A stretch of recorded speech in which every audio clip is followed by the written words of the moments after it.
probably no better time to talk about the economic travails in our country than today with all that's happening. Let's take a look at the national debt. When you go home, go to your computer and you can look up the national debt, and you'll see that as of 18 September, it was $9.6 trillion. That's 9 with 12 numbers after it. Now we have a U.S. population of 304 million. Each citizen's share of this monstrous debt, therefore, is $31,641. The admitted national debt climbs at approximately $1.79 billion per day. And this is even before this bailout. Interest alone on the debt for fiscal year 2007 soaked the American people for $430 billion. That's just interest on the accumulated debt. So that's about $1,400 for every man, woman, and child in our country. But the actual indebtedness of the U.S. government, adding in unfunded obligations into the future, Social Security, Medicare, it approaches at least $50 trillion and maybe as much as $100 trillion. Now, this is what we're leaving for our children, our grandchildren. And I think the slogan that the Education Department has, "No child left behind," ought to be applied to the debt. So what do we see? We see this huge indebtedness. No nation in the history of mankind has ever been as heavily in debt as ours. And our leaders have numerous foreign aid programs where they give away money. What are some of the realities that we face today? Well, it costs more every time I go to the supermarket. Everybody says that. My pay raise doesn't even cover rising costs.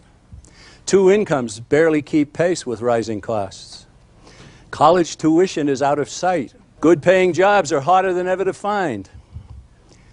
And of course, there's a woeful lack of understanding. There are people who today say, "You mean there's no backing for the dollar?" And then people say, "What is the Federal Reserve and how does it affect me?"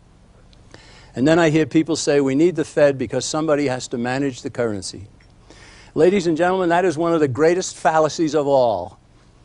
If the currency is a commodity like gold or silver, it does not have to be managed. The free marketplace will manage it. Money should be a commodity, valuable to all people, and there's no management needed. And so people who say to me, "If you get rid of the Fed, what are you going to replace it with?" I say, well, if you have cancer, do you want to replace it with pneumonia and 2 broken legs? Right? No, you don't. So during the lifetime of many Americans, the United States has gone from the greatest creditor nation on earth with the most respected currency to the greatest debtor nation with an increasingly shunned currency. Now that's happened in my lifetime and in the lifetime of many of you here. Now here we have $2. Each says $1. One is a paper dollar and the other is a silver dollar. The paper dollar will get you 1 quart of gasoline.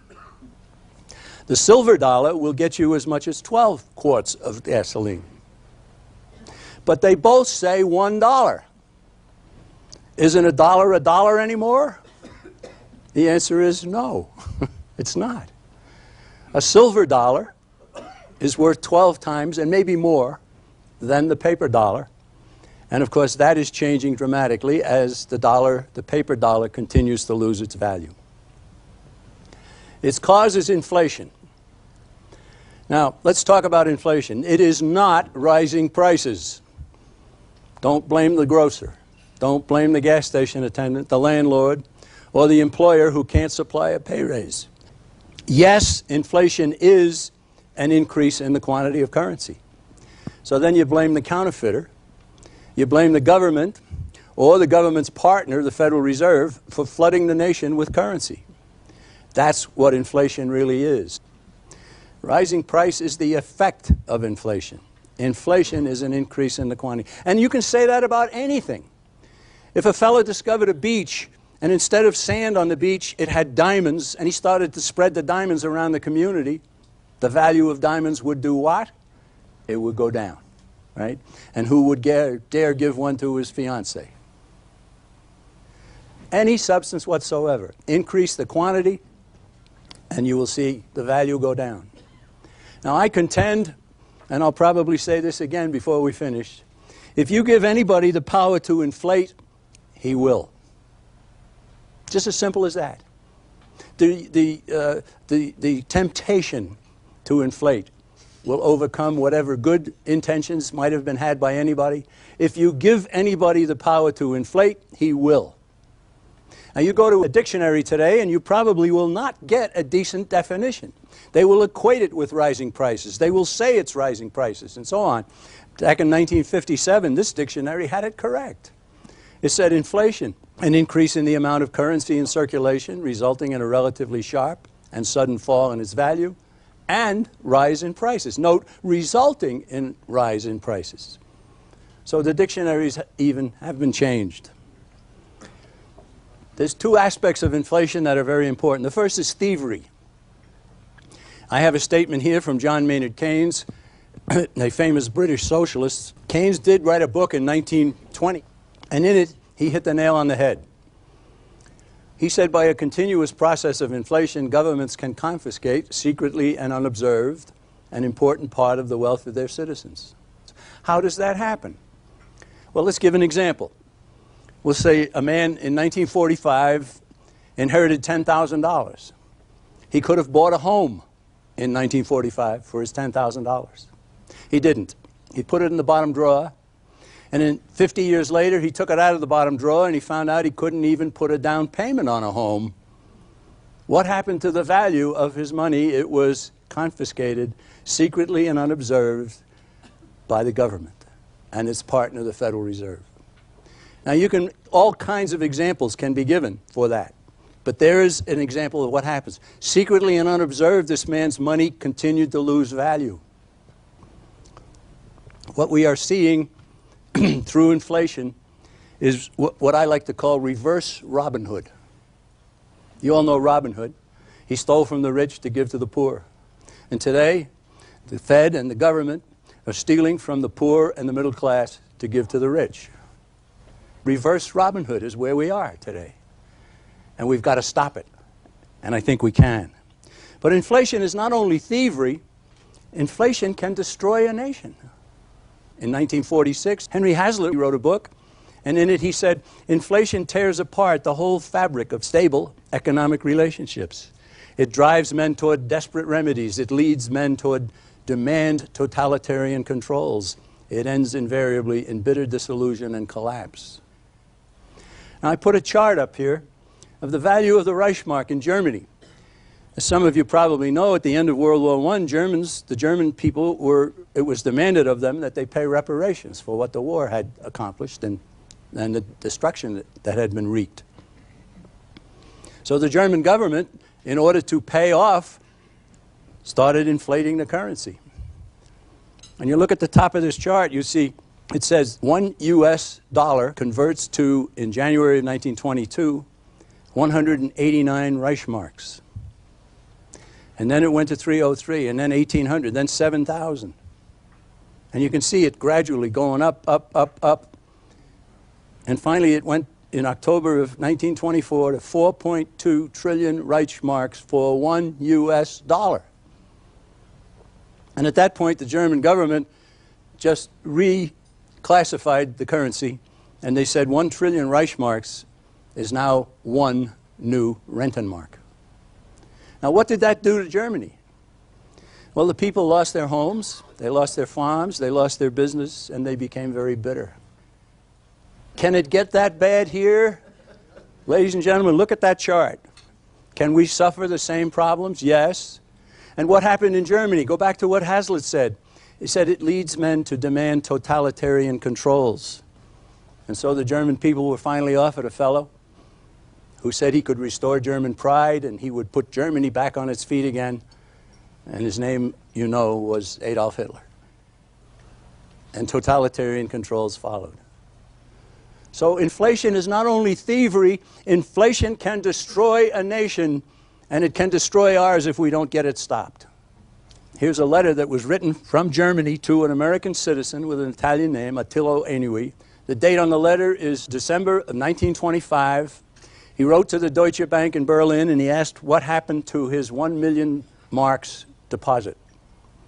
And they went through a nice letter, and I underlined and blew up the key part. They told him the balance on your account has in fact been wiped out. Can that happen to your balances? And mine? Yes, it can. Let's talk about money for a bit. There's three kinds of money. Only three kinds of money. The first is commodity money. And it can be gold, it can be silver, it can be coins or bars. It can be platinum, it can be something else. You go back over history and you find that gold and silver have been decided upon as good money throughout the course of history. You will even find gold and silver mentioned as currency in Holy Scripture, written 2,000 years ago. Well, the next kind of money is fiduciary money, and the word fiduciary comes from the Latin word that means trust. And so fiduciary money is essentially valueless substitute for commodity money, but its value is based on trust, that it can be exchanged for commodity money. And so gold or silver certificates that were exchangeable for gold or silver are fiduciary money. And then the third kind of money is fiat money, again Latin. Fiat is an edict, a dictate. Fiat money is a valueless substance. It's made legal tender by law. It becomes money as a result of government edict, not redeemable in either commodity or fiduciary money. Now, ladies and gentlemen, our country had commodity money until the 1930s and into the 70s even. Then we had fiduciary money, and now we have fiat money. And fiat money is like monopoly money. The only reason it still has value is because the government has said you must accept it as legal tender for all debts, public and private. But that can change as well. Money has to be an accepted commodity. What has history shown us have been used as commodities for money? Amazingly, cattle were used as money. But there were problems, and cattle had to be fed. You couldn't divide up the cattle for small transactions. You'd kill the money. Seashells were used, but they were fragile. They broke, and then they become less valuable. Salt was used as money, and it's from the use of salt as money that we get our word salary. That's where it comes from. But salt was easy to find and easy to inflate. Nails were used as money, but they rusted. And even tobacco was used as money, but it rotted. And they discarded that as money too. So throughout the course of history, men have decided gold and silver. It could use platinum, but gold and silver are the most common. Gold is divisible, transportable, it's durable, and it's scarce. It's scarce. Gold cannot be inflated. It's durable. You could put a bar of gold in the ocean where anything else would just rust and disappear. A bar of steel or iron would. You come back a year later, you still got your bar of gold. Silver is good as well. Not as good as gold, but good. This decision to use gold and silver was not decided by some government agency. No. The accumulated wisdom of mankind decided to use gold and silver. Now let's get into the important feature of what does the Constitution of the United States say about money. And there's only two places. The first place is Article 1, Section 8, I guess it is. Congress shall have power to coin money, regulate the value thereof, and of foreign coin, and fix the standard of weights and measures. All right, what does that mean? What power was given to Congress in the Constitution of the United States? Its first power was to establish a mint, to stamp the people's precious metals into coinage of a fixed size, weight, and purity. Ladies and gentlemen, that spurred commerce. If you had coinage that people now knew what the value was because they knew it was so many ounces or portions of an ounce, it was pure, and it was a fixed size, readily recognizable, it made commerce very much more simple. And it's one of the reasons why our country began to take off. They started the mint in 1791, just right after the Constitution had been ratified. And the mint, of course, the people would bring their gold and their silver to the mint and ask for the mint to stamp it into coinage. No charge. If you wanted, however, you could bring your gold and silver and say, look, I'm in a hurry, I need it tomorrow or 2 days or something like that. Then you could pay a fee to the mint in order to have it done speedily. Now, that constitutional power also says determine and then publish the value of various foreign coinage. The most common coinage in our country at the time of the War for Independence was Spanish pieces of 8. And if you've ever seen one of them, it's actually slotted. It's like a pizza pie with the slices already through it. And you could break off pieces of it. Pieces of 8 is what they called it. And if you broke off 2 of them, you had 2 bits, a quarter. And that's where that phrase comes from. 2 bits was a quarter. 4 bits was a half. So the government was given the power to determine what the value of foreign coinage was. They were not only Spanish pieces of 8, but they were doubloons, they were this, they were that, they were something else. And the government said, well, these are worth this, these are worth that, and these are worth something else. And that, too, spurred commerce. And finally, the government was given power, the Congress, the power to create a standard of weights and measures to facilitate normal transactions.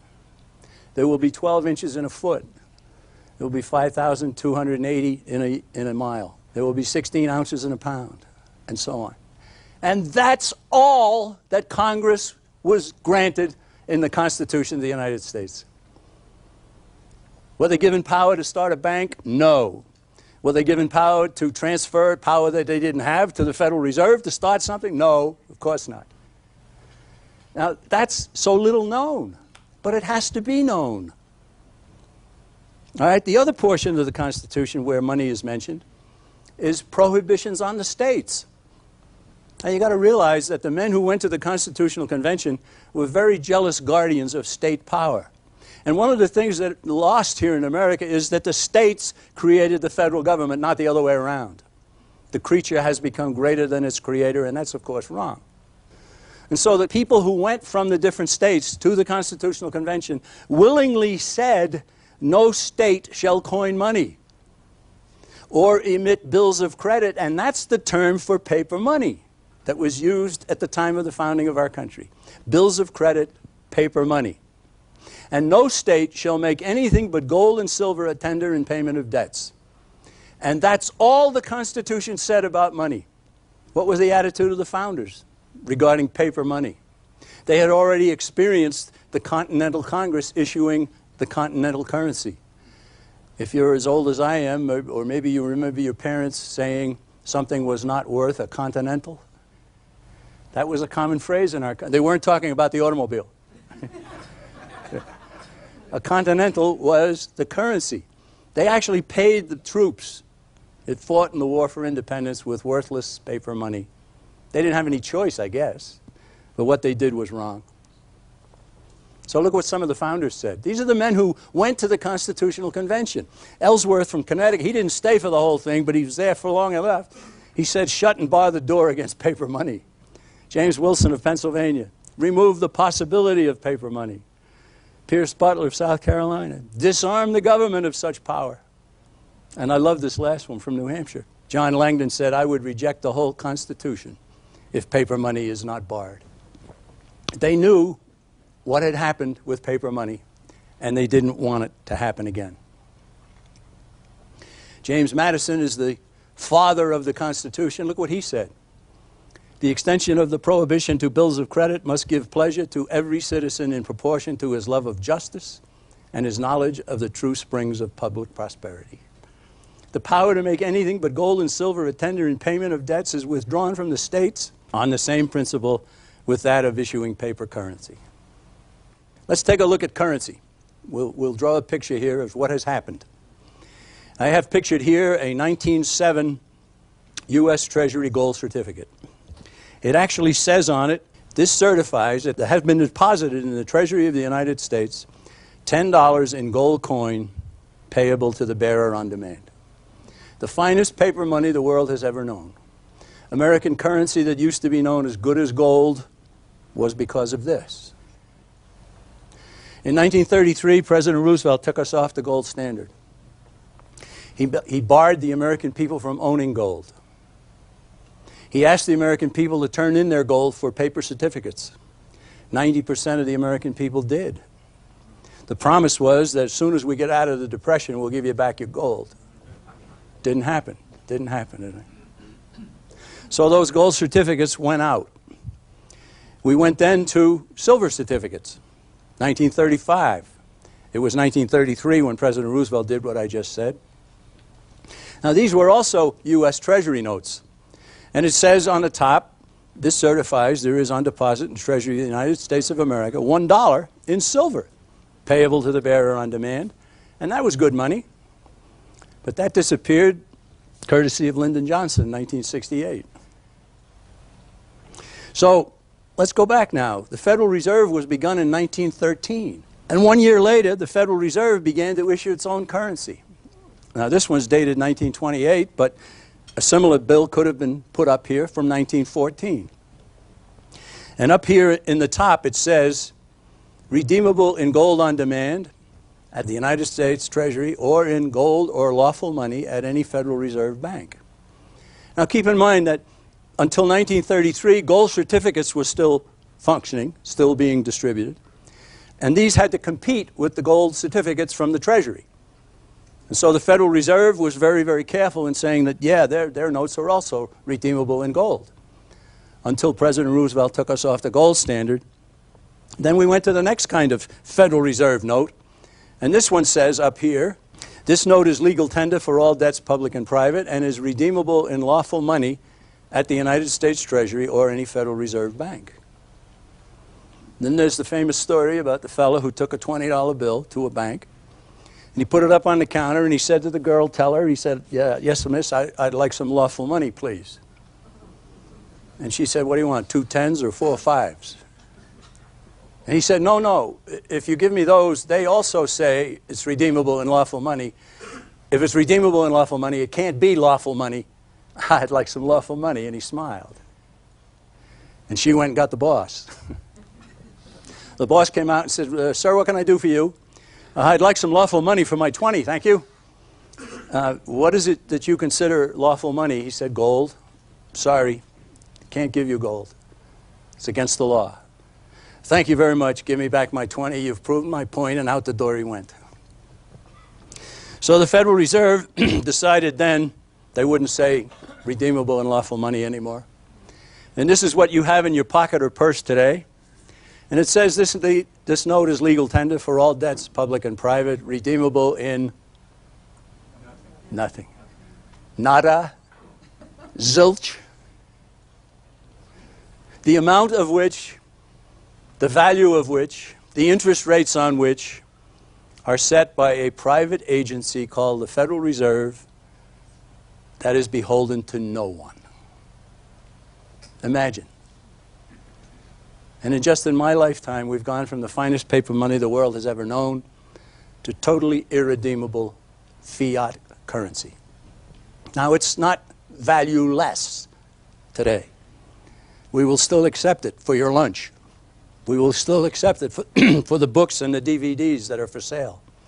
But you know, and everyone who is sensible knows, that you can buy less today than you could yesterday, and it's only going to get worse. Every once in a while, you get some help from an unexpected source. In 1993, January, National Geographic magazine published an article called The Power of Money, written by one of its editors, Peter T. White. And in his article, Mr. White relates that he had just been told by a Fed official that the Fed had purchased $100 million in Treasury bills from some securities dealers. He related his exchange with the Fed official as follows. Peter White said, where did the Fed get that $100 million? We created it, a federal official tells me. He means that any time the central bank writes a check, so to speak, it creates money. It's money that didn't exist before, he says. Is there any limit on that? And the Fed official says, no limit, only the good judgment and conscience of the responsible Federal Reserve people. Sleep well, my friends, sleep well. Where did they get that vast authority? He said it was delegated to them, Federal Reserve Act of 1913, based on the Constitution, Article 1, Section 8, Congress shall have power to coin money, regulate the value thereof, which is a bald-faced lie, and that Fed official may have even believed that. I don't know. I don't know who he was. But we just went over what that portion of the Constitution says, didn't we?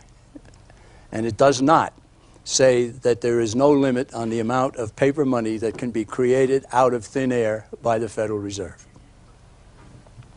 Let's go to the Federal Reserve, and here we have a fellow named Paul Volcker.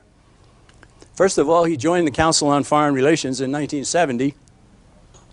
And if you don't know about the Council on Foreign Relations, please find out about it. We have the book, The Shadows of Power, over there. These are the people who run our country. The Shadows of Power will tell you who they are and how they operate. In 1979, he was named to be the head of the Federal Reserve. During his testimony to Congress, they have a quasi-relationship with Congress. He said, the standard of living of the average American has to decline. I don't think you can escape that. Alan Greenspan in the 60s was a hard money gold bug.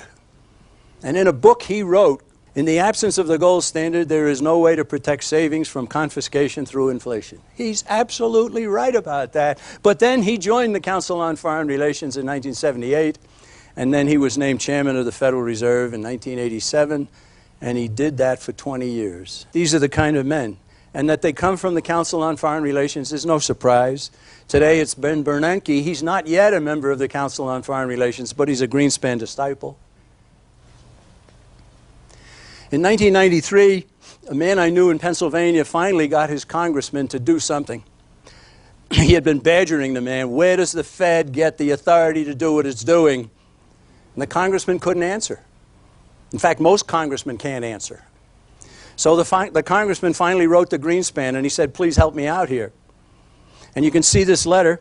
It came back from the Federal Reserve, and that's Alan Greenspan's name there, and that's his signature down at the bottom. He said, consequently, while no state government may emit bills of credit or make anything but gold or silver a legal tender in payment of debts, the federal government is not limited in what it may designate as legal tender and do what it's doing. All right, ladies and gentlemen, that needs a very big explanation, all right? We said at the beginning that the Constitution of the United States empowers government with very few functions.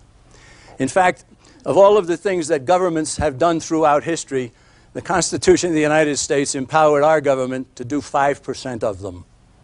In other words, you are barred from 95% of what governments like to do. If you have Greenspan's attitude, however, he says that if we are not prohibited from doing something in this, we can go ahead and do it. And that means that he will now do 95% of things that governments throughout history have wanted to do. That is a marvelous transformation, and that is the attitude of many people in the Congress of the United States today. My own congressman, I recently asked him about it. He said, well, we're not permitted from doing it, so we can go ahead and do it. I hope you grasp how important that is. Now, Greenspan's not the only one who has said that. Franklin Roosevelt said that. A lot of others have said that. But here we have it in print. The Federal Reserve, an unelected few, appointed to its Board of Governors by the President for 14-year terms, have been awarded completely unconstitutional power to decide the amount of currency, establish the value of the currency, set the interest rates on it, and create booms and busts. The Federal Reserve is the brainchild of Edward Mandell House. House was President Woodrow Wilson's top advisor. He wrote in his own 1912 book, Philip Drew Administrator, that he was working for, quote, socialism as dreamed of by Karl Marx. It was House who later founded the Council on Foreign Relations. When the U.S. Senate said no to the League of Nations that he and Wilson tried to promote, they decided to form an organization to persuade the American people to want world government. That's what the Council on Foreign Relations is. And of course, if we get world government, you can scrap what's in this little book. We will now be under the United Nations. I put a quote at the bottom here from the famous leader of the Rothschild banking empire. Let me issue and control a nation's money, and I care not who writes the laws. Because if I control the nation's money, the people who write the laws will do what I want. That's what he said. And that is so true. There were a few who saw the danger in 1913 when the Federal Reserve was created. Senator Henry Cabot Lodge, Sr. of Massachusetts, he said, "The bill as it stands seems to me to open the way to a vast inflation of the currency." Charles Lindbergh, the father of the famous aviator, was a Republican congressman from Minnesota. He said the new law will create inflation whenever the trusts want inflation. And remember what I said. You give anybody the power to inflate, and he will. You can count on it. Then we see Wright Patman, a Democrat from Texas, 1968. He's the powerful head of the House Banking Committee. And he said in the United States today, we have in effect two governments. We have the duly constituted government. Then we have an independent, uncontrolled, and uncoordinated government in the Federal Reserve. He, as the head of the House Banking Committee, was saying he had no influence over the Federal Reserve. He had no power to control what they were doing. They are an independent government, he said. And yes, they are. And they still are today. It was only a little while ago that the Congress of the United States decided to raise the national debt ceiling. They raised it to $10.2 trillion, 10.2 trillion. They're almost there. Now, Paulson and Bernanke want the government to give $700 billion more to use to bail out their friends, yes, right? To supposedly stop the bleeding of the U.S. economy, which it might do for a couple of months, that's all. And so they've also asked Congress to raise the debt ceiling to $11 trillion. All during the 30s, 40s, 50s, and 60s, the American people were living high on the hog, and we were all doing well, and everybody was happy. It was a prosperous country. You know, don't worry about the Federal Reserve. You know, whatever they're doing is fine with me. I don't care. Now people are beginning to care. The chickens have come home to roost.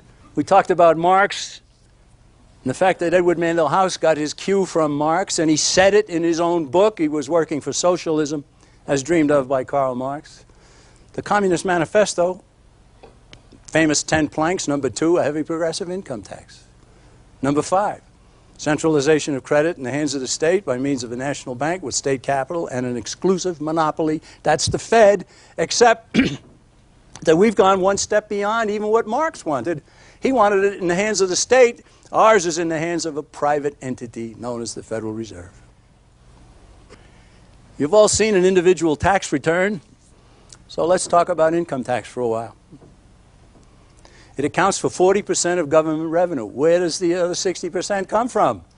Well, it comes from legitimate taxation. There is a form of taxation in the government, excise taxes and so forth. And it comes from borrowing. Now, if they borrow, where do they borrow from? Right now, they're borrowing from China. They're borrowing from China. Communist China. Richard Nixon dignified the Chinese, and the Chinese have taken advantage of the dignity supplied, and now they are the United States creditor. And so the billions and billions that China is lending to the United States has put our nation in another noose. Now go back to what happened regarding money. President Roosevelt took us off the gold standard. President Lyndon Johnson took us off the silver standard. But until 1971, the American people couldn't exchange their dollars for gold, but foreigners could. Actually, foreigners could. Maybe you remember the term gold flow. Our gold was leaving the country. Foreigners were cashing in their dollars and taking the gold. They were emptying Fort Knox. And it was Richard Nixon that put an end to that and cut forever any tie of U.S. currency to precious metal. The same man who went to China and dignified Zhou Enlai and Mao Zedong, the bloodiest murderers the world has ever known. Ever. So 40% of government revenue comes from the income tax. If the income tax were abolished today, government spending would revert all the way back to only to 1997. You can see how fast the government is growing, how much greater the spending is, and so forth. Now there are people who say, abolish the income tax. And I say abolishing it without reducing a great deal of government spending would only bring more debt, more inflation, or both. I wouldn't want that. I want to abolish the income tax, but I want a corresponding cutting back of government agencies. Which ones? Well, let's start with foreign aid. And then let's Department of Education and Housing and Welfare and Medicine and Transportation and so on and so on and so on. Get back to states. States running their affairs. And yeah, there will be some states that will blow it, but there was competition amongst the states. One of the pieces of brilliance of the Founding Fathers set up competition among the states to be the best state, the one way you'd want to come and raise your family and start a business and so forth. Competition always produces excellence. We have no competition in the money field. It's a monopoly headed by the Federal Reserve. So let's analyze where we've been. How can all of what we've talked about be explained? Is it stupidity? Are you going to tell me Alan Greenspan is stupid? No. Is it ignorance? No. No, neither he or the leaders of our government, the presidents and the vice presidents and the heads of the committees and the big congressmen and so forth, they're not ignorant of what's going on. Well, if it's not stupidity and it's not ignorance, maybe it's design.